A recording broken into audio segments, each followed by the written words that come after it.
Hold on to your ladles, folks, because Dr. Me is about to embark on a culinary adventure. Today's mission: conquer the mighty miso soup. Now, I'll be honest, my cooking skills are more enthusiastic amateur than master chef.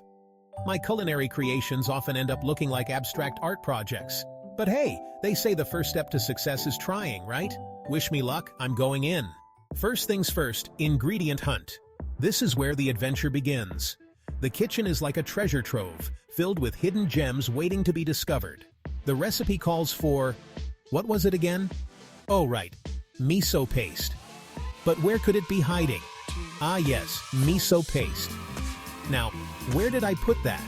It's always in the last place you look, isn't it? It's like playing hide and seek in my pantry.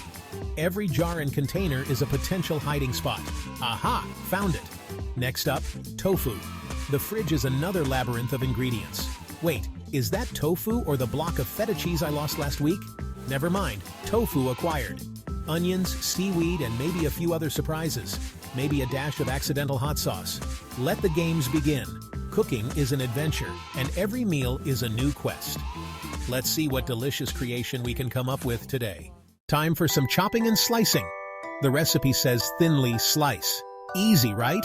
Except my knife skills are more rustic than refined. Let's just say those onions now resemble abstract modern art rather than perfectly uniform slices. And the tofu? Let's call it deconstructed and move on, shall we? Section 4. The Case of the Clumpy Miso.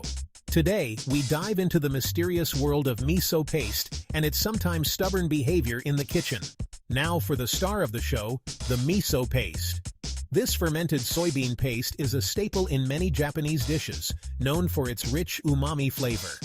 The recipe says to dissolve the miso in the broth. Simple enough, right?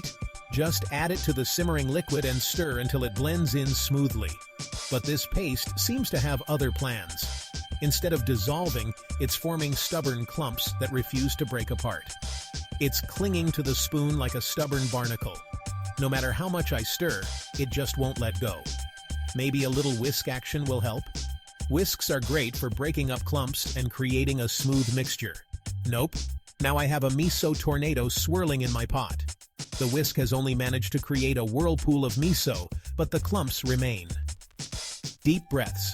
Dr. Me, deep breaths. Cooking can be a test of patience, but with a calm mind, we can solve this clumpy miso mystery. Maybe next time, I'll try dissolving the miso in a small amount of hot water before adding it to the broth. Or perhaps using a fine mesh strainer to help break it up. The kitchen is a place for experimentation and learning after all. Finally, the moment of truth. After hours of preparation, chopping, stirring, and simmering, it all comes down to this. I bravely dip my spoon into the swirling abyss of miso, the steam rising up to greet my face. I take a tentative sip, letting the warm liquid coat my tongue. My eyes widen in surprise. My eyebrows shoot towards my hairline as the flavors begin to unfold. It's interesting. A symphony of flavors, some familiar, some not so much. The salty tang of the miso, the umami richness, and then unexpected notes that dance around my taste buds. But hey, at least it's an adventure for the taste buds, right? Each spoonful is a new experience, a journey through a landscape of taste that is both exciting and bewildering. So, there you have it, folks. Dr. Me's Miso Soup Extravaganza.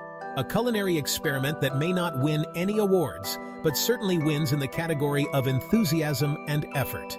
Who needs a Michelin star when you have enthusiasm, right?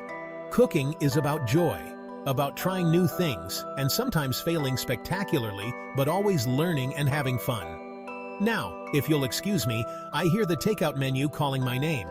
Sometimes even the most adventurous chefs need a break and a good old reliable takeout meal. Until next time, happy cooking and even happier eating.